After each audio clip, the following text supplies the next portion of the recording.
ಬೋರಲ ಬಿದ್ದು ಅಥವಾ ಮೊಣಕಾಲೂರಿಕೊಂಡು ದೇವರನ್ನು ಪ್ರಾರ್ಥಿಸುವುದು ಸರಿಯೋ ತಪ್ಪೋ? ನಿಮ್ಮ ಪ್ರಾರ್ಥನೆಯಲ್ಲಿನ ಭಂಗಿ ನಿಮಗೆಷ್ಟು ಸಹಾಯವಾಗಿದೆ?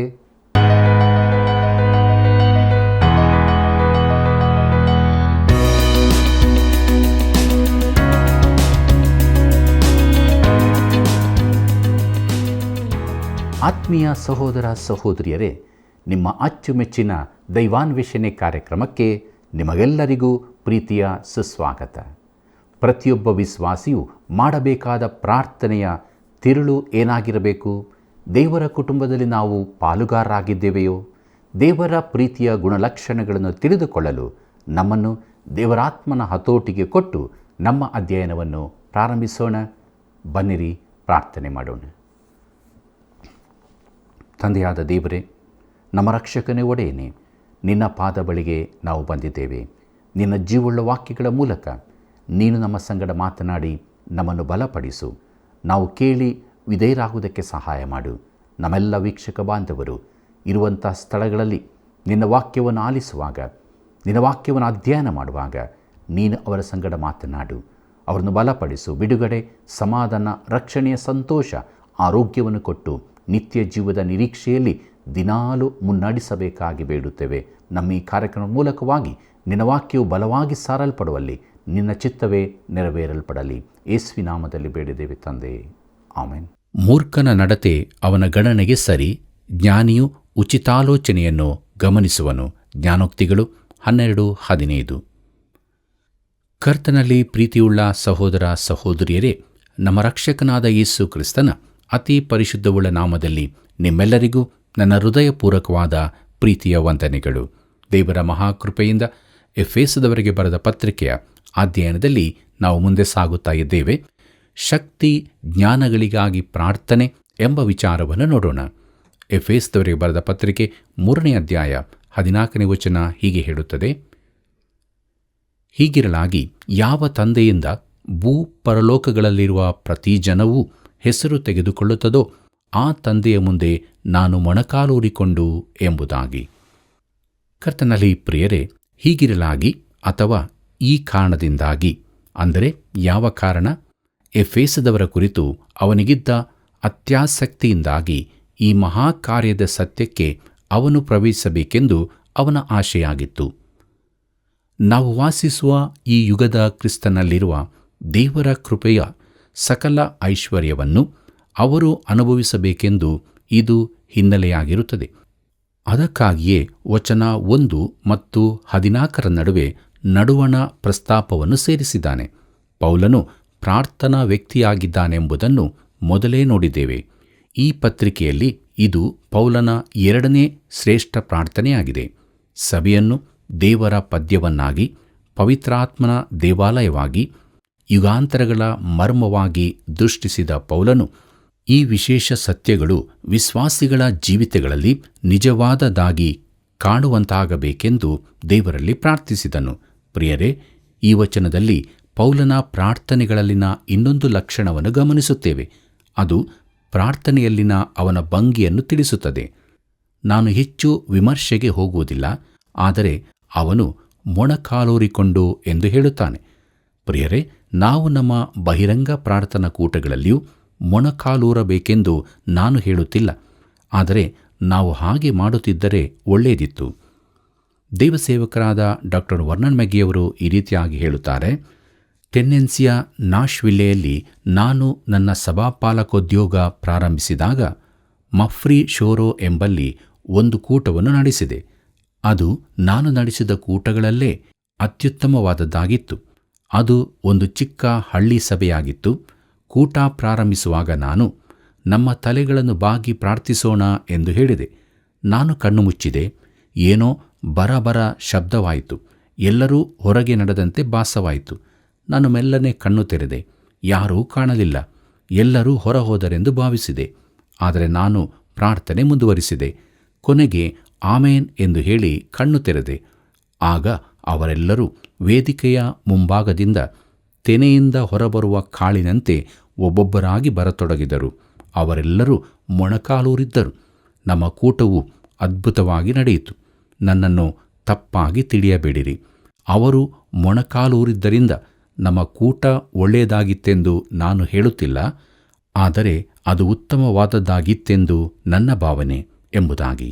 ಪ್ರೀತಿಯುಳ್ಳ ಸಹೋದರ ಸಹೋದರಿಯರೇ, ಈಗಿನ ನಮ್ಮ ಅಲಂಕಾರಿಕ ಆಸನಗಳ, ಜಮಖಾನೆ ಹಾಸಿದ ನೆಲೆಗಳ, ಆಡಂಬರದ ಸಭೆಗಳಲ್ಲಿನ ಆಚಾರ ವಿಧಿಗಳಲ್ಲಿ ನಾವು ದೇವರೊಂದಿಗಿನ ಸಂಬಂಧದಲ್ಲಿ ಕೊರತೆಯುಳ್ಳವರಾಗಿರುತ್ತೇವೆ. ನಮ್ಮ ಸಭೆಗಳಲ್ಲಿ ಸದಸ್ಯರೊಳಗೆ ಹೆಚ್ಚಿನ ಸಂಬಂಧವಿರಬೇಕೆಂದು, ದೇವರ ಕಡೆಗೆ ಇನ್ನೂ ಹೆಚ್ಚಿನ ಭಯ ಗೌರವಗಳಿದ್ದು ಪ್ರಾರ್ಥನೆಗಳ ಸಮಯದಲ್ಲಾದರೂ ಅದು ಕಂಡುಬರಬೇಕೆಂದು ನನ್ನ ಆಶೆಯಾಗಿದೆ. ಕರ್ತನಲ್ಲಿ ಪ್ರೀತಿಯುಳ್ಳ ಸಹೋದರ ಸಹೋದರಿಯರೇ, ಸೃಷ್ಟಿಗಳಾಗಿರುವ ನಾವು ಸೃಷ್ಟಿಕರ್ತನೆದುರಿಗೆ ಯೋಗ್ಯ ಮರ್ಯಾದೆಯಿಂದ ನಡಕೊಂಡು ಮೊಣಕಾಲೂರಿ ಪ್ರಾರ್ಥಿಸುವುದು ಎಷ್ಟೋ ಒಳ್ಳೆಯದು.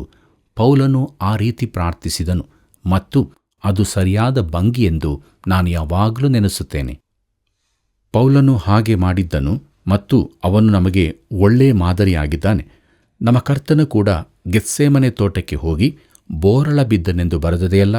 ದೇವರೆದುರು ನಾವು ಕೂಡ ಹೀಗೆ ಬೋರಳ ಬಿದ್ದು ಪ್ರಾರ್ಥಿಸಿದರೆ ಒಳ್ಳೆಯದು.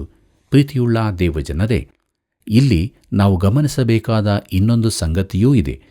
ಪೌಲನು ತಂದೆಯಾದ ದೇವರಿಗೆ ಕರ್ತನಾದ ಯೇಸು ಕ್ರಿಸ್ತನ ಹೆಸರಿನಲ್ಲಿ ಪ್ರಾರ್ಥಿಸುತ್ತೇನೆ ಎಂದು ಹೇಳಿದ್ದಾನೆ. ಹಿಂದಕ್ಕೆ 1ನೇ ಅಧ್ಯಾಯ 17ನೇ ವಚನದಲ್ಲಿ ಕೂಡ ನಮ್ಮ ಕರ್ತನಾದ ಯೇಸು ಕ್ರಿಸ್ತನ ದೇವರು ಎಂದು ಹೇಳುತ್ತಾನೆ. ಇದು ಅವನ ಸೂತ್ರವಾಗಿತ್ತು ಮತ್ತು ನಮ್ಮ ಎಲ್ಲ ಪ್ರಾರ್ಥನೆಗಳನ್ನು ದೇವರಿಗೆ ನಮ್ಮ ಕರ್ತನಾದ ಯೇಸು ಕ್ರಿಸ್ತನ ಹೆಸರಿನಲ್ಲಿ ಸಲ್ಲಿಸುವುದು ಯೋಗ್ಯವಾದ ಸೂತ್ರವೆಂದು ನಾನು ನೆನೆಸುತ್ತೇನೆ. ಪ್ರಿಯರೇ, ನೀವು ಅತಿಯಾಗಿ ಹೇಳುತ್ತೀರಲ್ಲವೇ ಎಂದು ಯಾರಾದರೂ ಕೇಳಬಹುದು. ಆದರೆ ಯೇಸು ಹೇಳಿದ ಮಾತನ್ನು ಕೇಳಿರಿ. ಯೋಹಾನ ಬರೆದ ಸುವಾರ್ತೆ 16ನೇ ಅಧ್ಯಾಯ 23ನೇ ವಚನ ಹೀಗೆ ಹೇಳುತ್ತದೆ: ಆ ದಿನದಲ್ಲಿ ನೀವು ನನಗೆ ಯಾವ ಪ್ರಶ್ನೆಯನ್ನೂ ಮಾಡುವುದಿಲ್ಲ. ನಿಮಗೆ ನಿಜ ನಿಜವಾಗಿ ಹೇಳುತ್ತೇನೆ, ನೀವು ತಂದೆಯನ್ನು ಏನಾದರೂ ಬೇಡಿಕೊಂಡರೆ ಅದನ್ನು ಆತನು ನನ್ನ ಹೆಸರಿನ ಮೇಲೆ ನಿಮಗೆ ಕೊಡುವನು ಎಂಬುದಾಗಿ. ಪ್ರೀತಿಯುಳ್ಳ ಸಹೋದರ ಸಹೋದರಿಯರೇ, ಶಿಷ್ಯರು ಕರ್ತನಾದ ಯೇಸುವಿನ ಜೊತೆಯಲ್ಲಿ 3 ವರ್ಷ ಇದ್ದರು. ಅನೇಕ ವಿಚಾರಗಳಲ್ಲಿ ಅವರು ಮಕ್ಕಳ ಒಂದು ಗುಂಪಿನ ಹಾಗಿದ್ದಿರಬಹುದು. ಹೆಚ್ಚಿನ ಸಮಯ ಅವರು ಆತನನ್ನು ತಮಗೆ ಬೇಕಾದವುಗಳಿಗಾಗಿ ಕೇಳುತ್ತಿದ್ದಿರಬಹುದು. ಬಳಿಕ ತಾನು ಅವರನ್ನು ಬಿಟ್ಟು ಹೋಗುತ್ತೇನೆಂದು ಆತನು ಹೇಳಿದನು. ಆ ಬಳಿಕ ಅವರು ಯೇಸುವನ್ನು ಏನೂ ಕೇಳಿಕೊಳ್ಳಲಿಲ್ಲ. ಅವರು ತಮ್ಮ ಪ್ರಾರ್ಥನೆಗಳನ್ನು ಯೇಸುವಿನ ಹೆಸರಿನಲ್ಲಿ ತಂದೆಯಾದ ದೇವರಿಗೆ ಸಲ್ಲಿಸಬೇಕಿತ್ತು. ಯೇಸುವಿನ ಹೆಸರಿನಲ್ಲಿ ಪ್ರಾರ್ಥಿಸುವುದೆಂದರೆ ನಾವು ತಂದೆಯಾದ ದೇವರ ಬಳಿಗೆ ಪ್ರಾರ್ಥನೆಯಲ್ಲಿ ಹೋಗುವಾಗ ನಮಗಾಗಿ ಅದನ್ನು ಕರ್ತನಾದ ಯೇಸು ತಾನೇ ತಂದೆಯ ಬಳಿಗೊಯ್ಯುತ್ತಾನೆ. ಪ್ರಿಯರೇ, ನಮ್ಮ ಪ್ರಾರ್ಥನಾ ಜೀವಿತದ ಕುರಿತು ನಾವು ಬಹಳ ಎಚ್ಚರವಾಗಿರಬೇಕು. ಕರ್ತನಲ್ಲಿ ಪ್ರಿಯರೇ, ದೇವಸೇವಕರಾದ ಡಾಕ್ಟರ್ ವರನ್ ಮ್ಯಾಗಿಯವರು ಮತ್ತೂ ಹೀಗೆ ಹೇಳುತ್ತಾರೆ: ಈಗ ನಾನು ನಿವೃತ್ತನಾದ ಬಳಿಕ ನಾನು ಮೊದಲು ಗಮನಿಸದಿದ್ದ ಅನೇಕ ಸಂಗತಿಗಳನ್ನು ಗಮನಿಸುತ್ತೇನೆ. ನಾನು ಒಂದು ಕೂಟಕ್ಕೆ ಹೋಗಿದ್ದಾಗ ಅಲ್ಲಿ ಅವರು ಆಗಮಿಸಿದ್ದ ಸಹೋದರನೊಬ್ಬನನ್ನು ಈ ಕೂಟಗಳಿಗಾಗಿ ಪ್ರಾರ್ಥಿಸಲು ಕೇಳಿಕೊಂಡರು. ಆ ಕೂಟ ಬಹಳ ಅದ್ಭುತವಾದ ರೀತಿಯಲ್ಲಿ ಪ್ರಾರಂಭವಾಯಿತು. ಸಂಗೀತಗಳು ಅದ್ಭುತವಾಗಿದ್ದವು. ಸಭಾಪಾಲಕರು ಒಳ್ಳೆಯ ಪ್ರಸ್ತಾವನೆ ನುಡಿದರು. ಬಳಿಕ ಈ ಸಹೋದರನನ್ನು ಪ್ರಾರ್ಥಿಸಲು ಹೇಳಿದರು. ಅವನು ಅನೇಕ ವಿಷಯಗಳಿಗಾಗಿ ಪ್ರಾರ್ಥಿಸಿದನು. ನನಗಾಗಿ 3 ಬಾರಿ ಪ್ರಾರ್ಥಿಸಿದನು. ಅವನು ನನಗಾಗಿ 2ನೇ ಬಾರಿ ಪ್ರಾರ್ಥಿಸುವಾಗ ನಾನು ಮನಸ್ಸಿನಲ್ಲೇ ಹೇಳಿಕೊಂಡೆ, ನೀನು ಇದನ್ನು ತಿರುಗಿ ಕರ್ತನಿಗೆ ಹೇಳುವ ಅವಶ್ಯವಿಲ್ಲ ಎಂದು. ಅವನು 3ನೇ ಬಾರಿ ನನಗಾಗಿ ಪ್ರಾರ್ಥಿಸಿದಾಗ ನಾನು ನೆನೆಸಿಕೊಂಡೆ, ಇವನು ಖಂಡಿತವಾಗಿ ಕರ್ತನು ಕಿವಿಮುಚ್ಚಿಕೊಳ್ಳುವಂತೆ ಮಾಡುತ್ತಾನೆ. ಈ ರೀತಿ ತಿರುಗಿ ತಿರುಗಿ ಹೇಳುವುದು ಆತನಿಗೆ ಕರೆಕರೆಯಾದೀತು. ಒಂದು ವೇಳೆ ನನ್ನನ್ನು ಆ ಸಹೋದರನು ನೋಡಿದಾಗ ನನಗೆ 3 ಬಾರಿ ಪ್ರಾರ್ಥನೆಯ ಅಗತ್ಯವಿದೆ ಎಂದು ಭಾವಿಸಿದ್ದಿರಬಹುದು. ಆದರೆ ಇದು ವ್ಯರ್ಥವಾದ ಪುನರುಚ್ಚಾರಣೆಯಾಗಿದೆ. ವಿಗ್ರಹಾರಾಧಕರು ಹೀಗೆ ಮಾಡುತ್ತಾರೆ. ಅವನು ಮೊದಲನೇ ಸಲ ಪ್ರಾರ್ಥಿಸಿದಾಗಲೇ ಕರ್ತನು ಕೇಳಿಯಾಗಿತ್ತು. ನಮ್ಮ ಪ್ರಾರ್ಥನೆಗಳಲ್ಲಿ ಎಚ್ಚರದಿಂದಿರಬೇಕು ಎಂಬುದಾಗಿ. ಕರ್ತನಲ್ಲಿ ಪ್ರಿಯರೇ, ಪೌಲನ ಪ್ರಾರ್ಥನೆಗಳು ಸಂಕ್ಷಿಪ್ತವಾದವುಗಳೆಂಬುದನ್ನು ನೀವು ಗಮನಿಸಿದ್ದೀರಾ? ಎಫೆಸದಲ್ಲಿನ ಹಾಗೂ ಫಿಲಿಪ್ಪಿ ಪತ್ರಿಕೆಯಲ್ಲಿನ 2 ಪ್ರಾರ್ಥನೆಗಳು ಸಂಕ್ಷಿಪ್ತವಾಗಿವೆ. ಸತ್ಯವೇದದಲ್ಲಿನ ಹೆಚ್ಚಿನ ಪ್ರಾರ್ಥನೆಗಳು ಸಂಕ್ಷಿಪ್ತವಾದವುಗಳಾಗಿವೆ. ನಾವು ಅನ್ಯಜನಗಳಂತೆ ಹೇಳಿದ್ದನ್ನೇ ಹೇಳಬಾರದೆಂದು ಕರ್ತನಾದ ಯೇಸು ಹೇಳಿದ್ದಾನೆ. ತಾವು ತುಂಬ ಹೊತ್ತು ಪ್ರಾರ್ಥಿಸಿದರೆ ದೇವರು ಕೇಳುತ್ತಾನೆಂದು ಅವರು ಭಾವಿಸುತ್ತಾರೆ. ಪ್ರಿಯರೇ, ಮೋಶೆಯ ಶ್ರೇಷ್ಠ ಪ್ರಾರ್ಥನೆಯು ಕೇವಲ 3 ವಚನಗಳಷ್ಟು ಮಾತ್ರ ಇದೆ. ಎಲಿಯನು ಕರ್ಮೇಲ್ ಬೆಟ್ಟದಲ್ಲಿ ದೇವರಿಗಾಗಿ ಒಂಟಿಯಾಗಿ ನಿಂತು ಬಾಳನ ಪ್ರವಾದಿಗಳೆದುರಾಗಿ ಪ್ರಾರ್ಥಿಸುವಾಗ ಮಾಡಿದ ಆ ಮಹಾಪ್ರಾರ್ಥನೆ ಕೇವಲ 1 ವಚನದ್ದಾಗಿದೆ. ನೆಹೆಮೀಯನ ವಿಶೇಷ ಪ್ರಾರ್ಥನೆಯು 7 ವಚನಗಳಷ್ಟೇ ಇದೆ. ಯೋಹಾನ ಬರೆದ ಸುವಾರ್ತೆ 17ರಲ್ಲಿ ಕರ್ತನಾದ ಯೇಸು ಮಾಡಿದ ಪ್ರಾರ್ಥನೆ ಓದಲು 3 ನಿಮಿಷ ಮಾತ್ರ ಸಾಕು. ಆದರೆ ಅತಿ ಸಂಕ್ಷಿಪ್ತವಾದ ಪ್ರಾರ್ಥನೆಯು ಪೇತ್ರನದಾಗಿದ್ದು, ಸ್ವಾಮಿ ನನ್ನನ್ನು ಕಾಪಾಡು ಎಂಬುದಾಗಿದೆ. ಮತ್ತಾಯನ ಬರೆದ ಸುವಾರ್ತೆ 14ನೇ ಅಧ್ಯಾಯ 30ನೇ ವಚನದಲ್ಲಿ ಇದನ್ನು ನಾವು ಓದುತ್ತೇವೆ. ಪ್ರೀತಿಯುಳ್ಳ ದೇವಜನರೇ, ಗಲಿಲಾಯ ಸಮುದ್ರದ ತೆರೆಗಳಿಂದ ಅವನು ಮುಳುಗುತ್ತಿರುವಾಗ ಈ ಪ್ರಾರ್ಥನೆ ಮಾಡಿದನು. ಅದು ಚಿಕ್ಕದ್ದಾದ್ದರಿಂದ ಅದೊಂದು ಪ್ರಾರ್ಥನೆಯೇ ಅಲ್ಲವೆಂದು ಕೆಲವರು ಹೇಳುತ್ತಾರೆ. ಪ್ರಿಯರೇ, ಅದೂ ಕೂಡ ಒಂದು ಪ್ರಾರ್ಥನೆಯಾಗಿತ್ತು ಮತ್ತು ಅದಕ್ಕೆ ಕೂಡಲೇ ಉತ್ತರ ದೊರಕಿತು. ಒಂದು ವೇಳೆ ಪೇತ್ರನು ನಮ್ಮಲ್ಲಿನ ಅನೇಕ ಪ್ರಸಂಗಿಗಳು ಭಾನುವಾರ ಬೆಳಿಗ್ಗೆ ಪ್ರಾರ್ಥಿಸುವ ಹಾಗೆ ಪ್ರಾರ್ಥಿಸುತ್ತಿದ್ದರೆ, ಕರ್ತನೇ ನೀನು ಸರ್ವಶಕ್ತನೂ ಸರ್ವಜ್ಞಾನಿಯೂ ಸರ್ವವ್ಯಾಪಿಯೂ ಆಗಿದ್ದೀ ಇತ್ಯಾದಿ ಎಂಬುದಾಗಿ ಹೇಳುವುದಾದರೆ, ಅವನ ಪ್ರಾರ್ಥನೆಗೆ ಉತ್ತರ ದೊರಕುವಾಗ ಅವನು ಸಮುದ್ರದ ಆಳದಲ್ಲಿರುತ್ತಿದ್ದನು. ಆದರೆ ಅವನು ಚುರುಕಾಗಿದ್ದನು. ಪ್ರಾರ್ಥನೆ ಯಾವಾಗಲೂ ಸಂಕ್ಷಿಪ್ತವಾಗಿ ವಿಷಯಕ್ಕೆ ಮಾತ್ರ ಸಂಬಂಧಿಸಿದ್ದಾಗಿರಬೇಕು. ಎಫೆಸದವರಿಗೆ ಬರೆದ ಪತ್ರಿಕೆ 3ನೇ ಅಧ್ಯಾಯ 15ನೇ ವಚನ ಹೀಗೆ ಹೇಳುತ್ತದೆ: ಯಾವ ತಂದೆಯಿಂದ ಭೂಪರಲೋಕಗಳಲ್ಲಿರುವ ಪ್ರತಿ ಜನವೂ ಹೆಸರು ತೆಗೆದುಕೊಳ್ಳುತ್ತದೋ ಎಂಬುದಾಗಿ. ಪ್ರಿಯರೇ, ದೇವರಿಗೆ ಅದ್ಭುತವಾದ ಕುಟುಂಬವಿದೆ. ಅದು ನಾನು ನನ್ನವರು ಮಾತ್ರ ಎಂದು ಅನೇಕರು ಭಾವಿಸುತ್ತಾರೆ.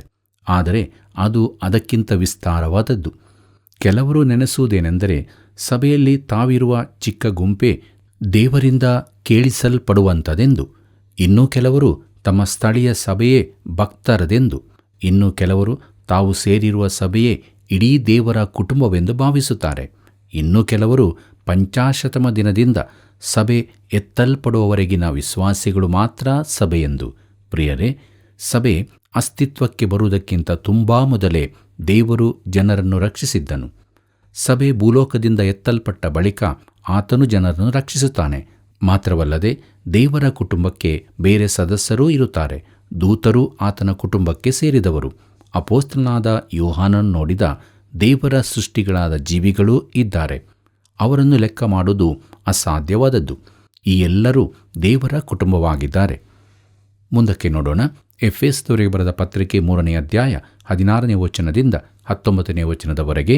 ಅಲ್ಲಿ ನಾವು ಹೀಗೆ ನೋಡುತ್ತೇವೆ: ನೀವು ದೇವರಾತ್ಮನ ಮೂಲಕ ಆಂತರ್ಯದಲ್ಲಿ ವಿಶೇಷ ಬಲ ಹೊಂದಿದವರಾಗುವ ಹಾಗೆಯೂ, ಕ್ರಿಸ್ತನು ನಿಮ್ಮ ನಂಬಿಕೆಯ ಮೂಲಕ ನಿಮ್ಮ ಹೃದಯಗಳಲ್ಲಿ ವಾಸ ಮಾಡುವ ಹಾಗೆಯೂ ಆತನು ತನ್ನ ಮಹಿಮಾತಿಶಯದ ಪ್ರಕಾರ ಅನುಗ್ರಹಿಸಲಿ. ನೀವು ದೇವರ ಪ್ರೀತಿಯಲ್ಲಿ ನೆಲೆಗೊಂಡು ನಿಂತು ಅದರ ಅಗಲ, ಉದ್ದ, ಎತ್ತರ, ಆಳ ಎಷ್ಟೆಂಬುದನ್ನು ದೇವ ಜನರೆಲ್ಲರೊಂದಿಗೆ ಗ್ರಹಿಸಲು ಜ್ಞಾನಕ್ಕೆ ಮೀರುವ ಕ್ರಿಸ್ತನ ಪ್ರೀತಿಯನ್ನು ತಿಳಿದುಕೊಳ್ಳಲು ಪೂರ್ಣ ಶಕ್ತರಾಗಿದ್ದು, ದೇವರ ಸಂಪೂರ್ಣತೆಯ ಮೆಟ್ಟಿಗೂ ಪರಿಪೂರ್ಣರಾಗುವ ಹಾಗೆ ನಿಮಗೆ ದಯಪಾಲಿಸಲಿ ಎಂದು ಆತನನ್ನು ಬೇಡಿಕೊಳ್ಳುತ್ತೇನೆ ಎಂಬುದಾಗಿ. ಪ್ರೀತಿಯುಳ್ಳ ಸಹೋದರ ಸಹೋದರಿಯರೇ, ದೇವರು ತನ್ನ ಮಹಿಮಾತಿಶಯದಿಂದ ಎಂದು ಪೌಲನು ಪ್ರಾರ್ಥಿಸದೆ ಮಹಿಮಾತಿಶಯದ ಪ್ರಕಾರ ಅನುಗ್ರಹಿಸಲಿ ಎಂದು ಪ್ರಾರ್ಥಿಸುತ್ತಾನೆ. ದೇವರು ತನ್ನ ಮಹಿಮಾತಿಶಯದಿಂದ ಅನುಗ್ರಹಿಸುವುದೆಂದರೆ ಒಬ್ಬ ಶ್ರೀಮಂತನು ಭಿಕ್ಷೆ ನೀಡಿದಂತೆ ಆಗುತ್ತದೆ. ಪ್ರಿಯರೇ, ಎಫೆಸದ ವಿಶ್ವಾಸಿಗಳ ವಿಚಾರದಲ್ಲಿ ಪೌಲನು 4 ನಿರ್ದಿಷ್ಟ ವಿಜ್ಞಾಪನೆಗಳನ್ನು ಮಾಡುತ್ತಾನೆ. ಅವುಗಳು ಯಾವುದೆಂಬುದಾಗಿ ನೋಡೋಣ. ಮೊದಲನೆಯದು, ದೇವರ ಆತ್ಮನ ಮೂಲಕ ಆಂತರ್ಯದಲ್ಲಿ ವಿಶೇಷ ಬಲ ಹೊಂದಿದವರಾಗುವ ಹಾಗೆ ಎಂಬುದಾಗಿ. ಪ್ರಿಯರೇ, ಪ್ರಾರ್ಥನೆಯು ವಿಶ್ವಾಸಿಯ ಆತ್ಮಿಕ ಸ್ವಭಾವಕ್ಕೆ ಮಾತ್ರವಲ್ಲದೆ ಶಾರೀರಿಕ ಸ್ಥಿತಿಗೂ ಅವಶ್ಯಕವಾಗಿದೆ. ಅನೇಕ ವೇಳೆ ನಾವು ಶಾರೀರಿಕ ಸ್ಥಿತಿಗೆ ಹೆಚ್ಚಿನ ಪ್ರಾಮುಖ್ಯತೆ ಕೊಟ್ಟು ಆತ್ಮದ ಸಂಗತಿಯನ್ನು ಮರೆತು ಬಿಡುತ್ತೇವೆ. ಪೌಲನು ಆಂತರ್ಯದ ಬಲಕ್ಕಾಗಿ ಪ್ರಾರ್ಥಿಸುತ್ತಾನೆ. ಯಾಕಂದರೆ ಹೊರಗಣ ಶರೀರವು ದಾಟಿ ಹೋಗುವಂಥದ್ದೆಂದು ಆತನಿಗೆ ತಿಳಿದದೆ. ಕ್ರೈಸ್ತ ಜೀವಿತ ಜೀವಿಸಲು, ಕೃಪೆಯಲ್ಲಿ ಬೆಳೆಯಲು, ಪೂರ್ಣ ಪ್ರಬುದ್ಧತೆಗೆ ತಲುಪಲು ಶಕ್ತಿ ಅಗತ್ಯವಿದೆ ಮತ್ತು ಈ ಕಾರ್ಯವು ಪವಿತ್ರಾತ್ಮನದಾಗಿದೆ. ಪ್ರೀತಿಯುಳ್ಳ ದೇವಜನರೇ, ನಾವು ಹೊರಗಣ ಮನುಷ್ಯನಿಗಾಗಿ ತುಂಬ ಪ್ರಾರ್ಥಿಸುತ್ತೇವೆ. ಈ ರೀತಿ ದೈಹಿಕ ಅಗತ್ಯತೆಗಳಿಗಾಗಿ ಪ್ರಾರ್ಥಿಸುವುದು ಒಳ್ಳೆಯ ವಿಚಾರವೇ ಆಗಿದೆ. ಪೌಲನು ತನಗಾಗಿ ಇತರರಿಗಾಗಿಯೂ ಪ್ರಾರ್ಥಿಸಿದ್ದಾನೆ. ತನ್ನ ಶರೀರದಲ್ಲಿನ ಶೂಲ ತೆಗೆಯಲ್ಪಡಬೇಕೆಂದು ಅವನು 3 ಆವರ್ತಿ ಪ್ರಾರ್ಥನೆ ಮಾಡಿದನು. ದೇವರು ಪ್ರಾರ್ಥನೆ ಕೇಳುತ್ತಾನೆ ಮತ್ತು ಉತ್ತರ ಕೊಡುತ್ತಾನೆಂಬುದು ಅದ್ಭುತವಾದ ಸಂಗತಿಯಾಗಿದೆ. ಆದರೆ ವಿಶ್ವಾಸಿಯ ದೈಹಿಕ ಸ್ಥಿತಿಗೆ ಪ್ರಾರ್ಥನೆಯ ಅಗತ್ಯವಿದ್ದಷ್ಟೇ ಆತ್ಮಿಕ ಸ್ಥಿತಿಗೂ ಅಗತ್ಯವಿದೆ ಎಂಬುದನ್ನು ನೆನಪಿನಲ್ಲಿಡಬೇಕು. ವಿಶ್ವಾಸಿ ಪೂರ್ಣ ಪ್ರಬುದ್ಧತೆಗೆ ಬರಬೇಕಾದರೆ ಬೇಕಾದ ಶಕ್ತಿ, ಜೀವಿತ, ಬೆಳವಣಿಗೆಗಳನ್ನು ಪವಿತ್ರಾತ್ಮನು ಮಾತ್ರ ಒದಗಿಸಬಲ್ಲನು. ಪ್ರಿಯರೇ, 2ನೇದಾಗಿ ಪೌಲನು ಕ್ರಿಸ್ತನು ನಿಮ್ಮ ನಂಬಿಕೆಯ ಮೂಲಕ ನಿಮ್ಮ ಹೃದಯಗಳಲ್ಲಿ ವಾಸ ಮಾಡುವ ಹಾಗೆಯೂ ಎಂದು ಪ್ರಾರ್ಥಿಸುತ್ತಾನೆ. ಇದು ದೇವರ ಯೋಚನೆಗಳನ್ನು ಯೋಚಿಸುವುದಾಗಿದೆ. ನಾನು ನಿಮ್ಮಲ್ಲಿಯೂ ನೀವು ನನ್ನಲ್ಲಿಯೂ ಎಂಬುದಾಗಿ ನೋಡುವಾಗ ಕ್ರಿಸ್ತನು ನನ್ನಲ್ಲಿ ಜೀವಿಸಿದ್ದಾನೆಂದು ಪೌಲನು ಹೇಳಬಲ್ಲವನಾಗಿದ್ದನು. ಗಲಾತ್ಯದವರಿಗೆ ಬರೆದ ಪತ್ರಿಕೆ 2ನೇ ಅಧ್ಯಾಯ 20ನೇ ವಚನದಲ್ಲಿ ನೋಡುತ್ತೇವೆ. ಪ್ರಿಯರೇ, ಈ ಪತ್ರಿಕೆಯ ಮುಖ್ಯ ಪದ ಕ್ರಿಸ್ತನಲ್ಲಿ ಎಂಬುದಾಗಿದೆ. ಇದಕ್ಕೆ ಪ್ರತಿಯಾದ ಪದ ಕ್ರಿಸ್ತನು ನಮ್ಮಲ್ಲಿ ಎಂಬುದೇ. ಕ್ರಿಸ್ತನಲ್ಲಿ ಇದು ನಮ್ಮ ಸ್ಥಾನವಾಗಿದೆ. ಕ್ರಿಸ್ತನು ನಮ್ಮಲ್ಲಿ ಇದು ನಮ್ಮ ಸ್ವಾಸ್ಥ್ಯವಾಗಿದೆ. ಇದು ಪ್ರಾಯೋಗಿಕ ವಿಚಾರವಾಗಿದೆ. ಪ್ರಿಯರೇ, ಕ್ರಿಸ್ತ ನಂಬಿಕೆಯಲ್ಲಿ ಇದ್ದೀರೋ ಇಲ್ಲವೋ ಎಂದು ನಿಮ್ಮನ್ನು ನೀವೇ ಪರೀಕ್ಷಿಸಿಕೊಳ್ಳಿರಿ, ನಿಮ್ಮನ್ನು ಪರಿಶೋಧಿಸಿಕೊಳ್ಳಿರಿ. ಏನು, ಯೇಸು ಕ್ರಿಸ್ತನು ನಿಮ್ಮಲ್ಲಿದ್ದಾನೆಂಬುದು ನಿಮ್ಮನ್ನು ಕುರಿತು ನಿಮಗೆ ಚೆನ್ನಾಗಿ ತಿಳಿಯುವುದಿಲ್ಲವೋ? ಆತನು ನಿಮ್ಮಲ್ಲಿಲ್ಲದಿದ್ದರೆ ನೀವು ಅಯೋಗ್ಯರೇ ಎಂಬುದಾಗಿ ಪೌಲನು ಕೊರಿಂಥದವರಿಗೆ ಬರೆದಂಥ 2ನೇ ಪತ್ರಿಕೆ 13ನೇ ಅಧ್ಯಾಯ 5ನೇ ವಚನದಲ್ಲಿ ಓದುತ್ತೇವೆ. ಪ್ರೀತಿಯುಳ್ಳ ಸಹೋದರ ಸಹೋದರಿಯರೇ, ಕ್ರಿಸ್ತನು ತಾತ್ಕಾಲಿಕ ಸಂದರ್ಶಕನಾಗಿ ಬರಲಿಲ್ಲ. ಪವಿತ್ರಾತ್ಮನ ಮೂಲಕ ನಮ್ಮ ಜೀವಿತಗಳಲ್ಲಿ ಶಾಶ್ವತವಾಗಿ ಜೀವಿಸಲಿಕ್ಕಾಗಿ ಬಂದಿದ್ದಾನೆ. ನಾನು ದ್ರಾಕ್ಷಿ ಬಳ್ಳಿ, ನೀವು ಕೊಂಬೆಗಳು. ಒಬ್ಬನು ನನ್ನಲ್ಲಿಯೂ ನಾನು ಅವನಲ್ಲಿಯೂ ನೆಲೆಗೊಂಡಿದ್ದರೆ ಅವನೇ ಬಹಳ ಫಲ ಕೊಡುವನು. ನೀವು ನನ್ನನ್ನು ಬಿಟ್ಟು ಏನೂ ಮಾಡಲಾರಿರಿ ಎಂಬುದಾಗಿ ಯೋಹಾನ ಬರೆದ ಸುವಾರ್ತೆ 15ನೇ ಅಧ್ಯಾಯ 5ನೇ ವಚನದಲ್ಲಿ ಓದುತ್ತೇವೆ. ಪ್ರೀತಿಯುಳ್ಳ ದೇವಜನರೇ, 3ನೇ ಭಿನ್ನಹವೆಂದರೆ ವಿಶ್ವಾಸಿಗಳು ಕ್ರಿಸ್ತನ ಜ್ಞಾನಕ್ಕೆ ಮೀರಿದ ಪ್ರೀತಿಯ ಅಗಲ, ಉದ್ದ, ಎತ್ತರ, ಆಳಗಳನ್ನು ತಿಳುಕೊಳ್ಳಬೇಕೆಂಬುದು. ಅವರು ಪ್ರೀತಿಯಲ್ಲಿ ನೆಲೆಗೊಂಡು ನಿಲ್ಲಬೇಕೆಂದು ಅವನು ಬೇಡಿಕೊಳ್ಳುತ್ತಾನೆ. ನೆಲೆಗೊಂಡು ಎಂಬುದರ ರಚನೆಗೆ ಸಂಬಂಧಿಸಿದ್ದು, ಸ್ಥಿರತೆಯನ್ನು ಸೂಚಿಸುತ್ತದೆ. ಬೇರೂರಿ ಎಂಬುದು ಸಸ್ಯಶಾಸ್ತ್ರಕ್ಕೆ, ಜೀವಕ್ಕೆ ಸಂಬಂಧಿಸಿದ್ದು. ಇದು ಎಲ್ಲ ವಿಶ್ವಾಸಿಗಳಿಗೂ ಅವಶ್ಯವಾದದ್ದು. ಪ್ರಿಯರೇ, ಅವರು ಜ್ಞಾನಕ್ಕೆ ಮೀರುವ ಕ್ರಿಸ್ತನ ಪ್ರೀತಿಯನ್ನು ತಿಳಿದುಕೊಳ್ಳಬೇಕೆಂದು ಪೌಲನು ಅಪೇಕ್ಷಿಸುತ್ತಾನೆ. ಕ್ರಿಸ್ತನ ಪ್ರೀತಿಯ ವಿಶಾಲತೆಯು ದೇವರ ಪ್ರೀತಿಯೇ ಆಗಿದೆ. ಈ ಸ್ಥಳದಿಂದ ಅಳತೆ ಮಾಡಲಾಗದ್ದನ್ನು ಅಳತೆ ಮಾಡುವಂತೆಯೂ ಜ್ಞಾನಕ್ಕೆ ಮೀರಿದ್ದನ್ನು ತಿಳಿದುಕೊಳ್ಳುವ ಹಾಗೆಯೂ ಆಗುತ್ತದೆ. ವಿಶ್ವಾಸಿಯ ಜೀವಿತದಲ್ಲಿರುವ ಅನೇಕ ದ್ವಂದ್ವಗಳಲ್ಲಿ ಇದು ಒಂದಾಗಿದೆ. ಪ್ರಿಯರೇ, ಅಗಲ ಎಂಬುದಾಗಿ ನೋಡುವಾಗ ಕ್ರಿಸ್ತನ ಹಸ್ತಗಳು ಇಡೀ ವಿಶ್ವವನ್ನೇ ಆವರಿಸಿರುತ್ತವೆ. ನಾನೇ ಆ ಬಾಗಲು, ನನ್ನ ಮುಖಾಂತರವಾಗಿ ಯಾವನಾದರೂ ಒಳಗೆ ಹೋದರೆ ಸುರಕ್ಷಿತನಾಗಿರುವನು ಎಂಬುದಾಗಿ ಯೋಹಾನ ಬರೆದ ಸುವಾರ್ತೆ 10ನೇ ಅಧ್ಯಾಯ 9ನೇ ವಚನದಲ್ಲಿ ಓದುತ್ತೇವೆ. ಹಾಗೆಯೇ ನನ್ನ ಬಳಿಗೆ ಬರುವವನನ್ನು ನಾನು ತಳ್ಳಿಬಿಡುವುದೇ ಇಲ್ಲ ಎಂಬುದಾಗಿ ಯೋಹಾನ ಬರೆದ ಸುವಾರ್ತೆ 6ನೇ ಅಧ್ಯಾಯ 37ನೇ ವಚನದಲ್ಲಿ ನೋಡುತ್ತೇವೆ. ಪ್ರಿಯರೇ, ಉದ್ದ ಎಂಬುದರ ವಿಚಾರವನ್ನು ನೋಡುವಾಗ ಇದರ ಉದ್ದವು ಲೋಕಾದಿಯಿಂದ ಮೊದಲೇ ಕೊಯ್ಯಲ್ಪಟ್ಟ ಕುರಿಯಿಂದ ಆರಂಭಿಸಿ ನಿತ್ಯತ್ವದವರೆಗೂ ಚಾಚಿರುತ್ತದೆ. ಆಳ ಎಂಬುದಾಗಿ ನೋಡುವಾಗ ಆಳವು ಕ್ರೂಜೆಯಲ್ಲಿನ ಕ್ರಿಸ್ತನ ಮರಣದವರೆಗೂ ಹೋಗುತ್ತದೆ. ಹೀಗೆ ಆತನು ಆಕಾರದಲ್ಲಿ ಮನುಷ್ಯನಾಗಿ ಕಾಣಿಸಿಕೊಂಡಿದ್ದಾಗ ತನ್ನನ್ನು ತಗ್ಗಿಸಿಕೊಂಡು ಮರಣವನ್ನು, ಅಂದರೆ ಶಿಲುಬೆಯ ಮರಣವನ್ನಾದರೂ ಹೊಂದುವಷ್ಟು ವಿಧೇಯನಾದನು ಎಂಬುದಾಗಿ ಫಿಲಿಪ್ಪರಿಗೆ ಬರೆದ ಪತ್ರಿಕೆ 2ನೇ ಅಧ್ಯಾಯ 8ನೇ ವಚನದಲ್ಲಿ ಓದುತ್ತೇವೆ. ಕರ್ತನಲ್ಲಿ ಪ್ರಿಯರೇ, ಎತ್ತರ ಎಂಬುದಾಗಿ ನೋಡುವಾಗ ಎತ್ತರವು ದೇವರ ಸಿಂಹಾಸನವನ್ನು ಮುಟ್ಟುತ್ತದೆ. ಫಿಲಿಪ್ಪರಿಗೆ ಬರೆದ ಪತ್ರಿಕೆ 2ನೇ ಅಧ್ಯಾಯ 6ನೇ ವಚನ ಹೀಗೆ ಹೇಳುತ್ತದೆ: ಆತನು ದೇವ ಸ್ವರೂಪನಾಗಿದ್ದರೂ ದೇವರಿಗೆ ಸರಿ ಸಮಾನನಾಗಿರುವುದೆಂಬ ಅಮೂಲ್ಯ ಪದವಿಯನ್ನು ಬಿಡಲೊಲ್ಲೆನು ಎಂದೆಣಿಸದೆ ಎಂಬುದಾಗಿ. ಪ್ರಿಯರೇ, ಕ್ರಿಸ್ತನ ಈ ವಿಶಾಲವಾದ ಪ್ರೀತಿಯನ್ನು ವಿಶ್ವಾಸಿಯು ತಿಳಿದುಕೊಳ್ಳುವಂತೆ ಪವಿತ್ರಾತ್ಮನು ಮಾತ್ರ ನಡೆಸಬಲ್ಲನು. ಅದು ನಿತ್ಯವಾದದ್ದರಿಂದ ಮಾನವನ ಯೋಚನೆಗೆ ನಿಲುಕದಂಥದ್ದಾಗಿದೆ. ಪ್ರೀತಿಯುಳ್ಳ ದೇವಜನರೇ, 4ನೆಯ ಭಿನ್ನಹವು ವಿಶ್ವಾಸಿಗಳು ದೇವರ ಸಂಪೂರ್ಣತೆಯ ಮಟ್ಟಿಗೂ ಪರಿಪೂರ್ಣರಾಗಬೇಕೆಂಬ ಅಂತಿಮ ಆಶೆಯಾಗಿರುತ್ತದೆ. ಕ್ರಿಸ್ತನು ಈ ರೀತಿ ತುಂಬಿಸಲ್ಪಟ್ಟನು. ಕ್ರಿಸ್ತನ ಪ್ರೀತಿಯನ್ನು ನಾವು ಗ್ರಹಿಸುವ ಮಟ್ಟಕ್ಕೆ ಸರಿಯಾಗಿ ದೇವರ ಪರಿಪೂರ್ಣತೆಯಿಂದ ನಾವು ತುಂಬಿಸಲ್ಪಡುತ್ತೇವೆ. ಪ್ರೀತಿಯುಳ್ಳ ಸಹೋದರ ಸಹೋದರಿಯರೇ, ಕೊನೆಯದಾಗಿ ಎಫೆಸದವರಿಗೆ ಬರೆದ ಪತ್ರಿಕೆ 3ನೇ ಅಧ್ಯಾಯ 20 ಮತ್ತು 21ನೇ ವಚನವನ್ನು ಗಮನಿಸಿರಿ. ಅಲ್ಲಿ ನಾವು ಹೀಗೆ ನೋಡುತ್ತೇವೆ: ನಮ್ಮಲ್ಲಿ ಕಾರ್ಯ ಸಾಧಿಸುವ ತನ್ನ ಶಕ್ತಿಯ ಪ್ರಕಾರ ನಾವು ಬೇಡುವುದಕ್ಕಿಂತಲೂ ಯೋಚಿಸುವುದಕ್ಕಿಂತಲೂ ಅತ್ಯಧಿಕವಾದದ್ದನ್ನು ಮಾಡಲು ಶಕ್ತನಾದ ದೇವರಿಗೆ ಸಭೆಯಲ್ಲಿಯೂ ಕ್ರಿಸ್ತ ಯೇಸುವಿನಲ್ಲಿಯೂ ತಲತಲಾಂತರಕ್ಕೂ ಯುಗ ಯುಗಾಂತರಕ್ಕೂ ಸ್ತೋತ್ರ, ಆಮೇನ್ ಎಂಬುದಾಗಿ. ಪ್ರೀತಿಯುಳ್ಳ ದೇವಜನರೇ, ಇದು ಪೌಲನ ಪ್ರಾರ್ಥನೆಯನ್ನು ಕೊನೆಗೊಳಿಸುವ ಅಂತಿಮ ವಾಕ್ಯ ಹಾಗೂ ಆಶೀರ್ವಚನವಾಗಿದೆ. ಇದು ಈ ಪತ್ರಿಕೆಯ ಪ್ರಥಮ ವಿಭಾಗದ ಅಂತ್ಯವೂ ಆಗಿರುತ್ತದೆ. ಇದು ಆತ್ಮಿಕ ಸ್ತುತಿಯ ಹೊರಹೊಮ್ಮುವಿಕೆಯಾಗಿದೆ. ಇದಕ್ಕೆ ಯಾವ ವಿವರಣೆಯ ಅಗತ್ಯವೂ ಇಲ್ಲ. ದೇವರು ತನ್ನವರಿಗೆ ಕೊಡುವುದಕ್ಕೆ ಸಿದ್ಧನಾಗಿರುವ ಆತ್ಮಿಕ ವರಗಳ ನಿಲುವಂಗಿಯ ಅಂಚನ್ನು ಕೂಡ ನಾವು ಮುಟ್ಟಲಾರೆವು. ಇದೆಷ್ಟು ಅದ್ಭುತವಾದದ್ದಾಗಿದೆ ನೋಡಿರಿ. ನಾವೆಷ್ಟು ಅಲ್ಪರು. ಆತನ ಎಲ್ಲ ಆಶೀರ್ವಾದಗಳನ್ನು ಹಿಡಿದಿಡುವುದು ನಮ್ಮಿಂದಾಗದು. ಕರ್ತನಲ್ಲಿ ಪ್ರೀತಿಯುಳ್ಳ ಸಹೋದರ ಸಹೋದರಿಯರೇ, ದೇವರು ಪ್ರೀತಿ ಸ್ವರೂಪನಾಗಿದ್ದಾನೆ. ಆತನ ಪ್ರೀತಿಯ ಎಲ್ಲ ವಿಚಾರವನ್ನು ನಾವು ತಿಳಿದುಕೊಂಡೆವು. ಆದ್ದರಿಂದ ದೇವರಾತ್ಮನು ನಮ್ಮ ಹೃದಯಗಳಲ್ಲಿ ಪ್ರೀತಿಯ ರಸವನ್ನು ಸುರಿಸಿರುವಾಗ ಆ ಪ್ರೀತಿಯಲ್ಲಿ ಬಲಗೊಳ್ಳುತ್ತಾ, ಆ ಪ್ರೀತಿಯಲ್ಲೇ ಜೀವಿಸುತ್ತಾ, ಇತರರನ್ನು ಕೂಡ ಆ ಪ್ರೀತಿಯಲ್ಲಿ ಕರೆದು ತರೋಣ. ಹೀಗಾಗುವಂತೆ ದೇವರು ತಾನು ನಮಗೆ ಸಹಾಯ ಮಾಡಿ ನಡೆಸಲಿ. ಕರ್ತನ ಕೃಪೆಯು ಸದಾ ನಿಮ್ಮ ಸಂಗಡ ಇರಲಿ. ಪ್ರಿಯರೇ, ಪ್ರಾರ್ಥನೆಯ ಸಮಯದಲ್ಲಿ ದೇವರ ಕಡೆಗಿನ ಭಯ, ಗೌರವಗಳು ಕಂಡುಬರಬೇಕು. ದೇವರ ಚಿತ್ತಕ್ಕೆ ಒಳಪಟ್ಟು ಪ್ರಾರ್ಥಿಸುವವರಾಗಬೇಕು.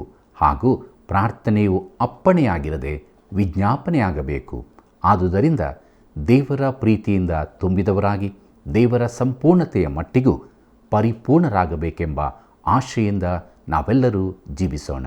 ಪ್ರಿಯ ವೀಕ್ಷಕರೇ, ನೀವು ಮಾಡಿದ ಅಮೂಲ್ಯವಾದ ಕರೆಗಳಿಗಾಗಿ ಕೃತಜ್ಞತೆಗಳು. ಈ ಕಾರ್ಯಕ್ರಮವನ್ನು ನಿಮ್ಮ ಪ್ರಿಯರಿಗೂ ನಿಮ್ಮ ಸ್ನೇಹಿತರಿಗೂ ತಿಳಿಯಪಡಿಸಿರಿ. ದೇವರ ಪ್ರೀತಿಯು ನಿಮ್ಮನ್ನು ಬಲಪಡಿಸಿ ನಡೆಸಲಿ. ವಂದನೆಗಳು.